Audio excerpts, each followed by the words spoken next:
It's no secret on this channel that I love Pokemon. In fact, Pokemon is what got me into biology. As we learned in the first video, nearly every Pokemon is inspired by a real-life animal or at least an animal-based myth. And with Pokemon Scarlet and Violet being released today, I felt it was appropriate to talk about some more real-life Pokemon inspirations. Let's get into it. Wiglet is a Pokemon that caught a lot of people by surprise when it was announced, with some people saying it was too bland and other people saying it looked a bit too phallic. However, I personally love this Pokemon design because of what it's based on. Garden eels. Garden eels are tiny little eels that like to form groups and dig burrows where they will poke their heads out, making them look like plants growing in a garden, which I think is pretty neat. You know what else is pretty neat?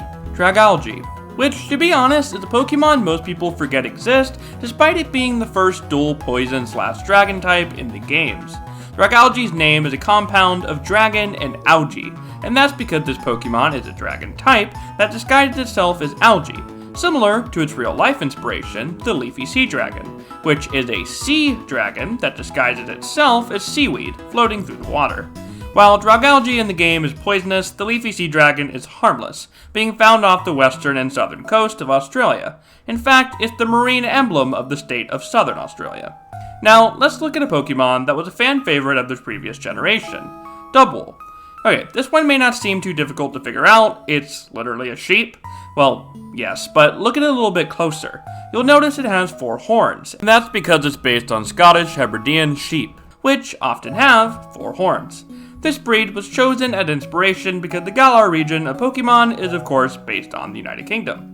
Another Pokemon that is kind of obvious at first glance is Mantine, which is obviously a manta ray. However, in most of its depictions, it had the little Remoraid swimming underneath it, and that is actually a reference to real life. Now, Remoraid is based on a Remora. Remoraid is just a combination of Remora and Raid.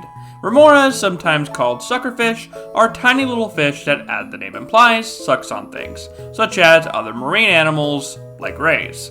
One thing that has always confused Pokemon fans, however, is the fact that Remoraid, a fish, evolves into Octillery, an octopus. This one just never made any sense.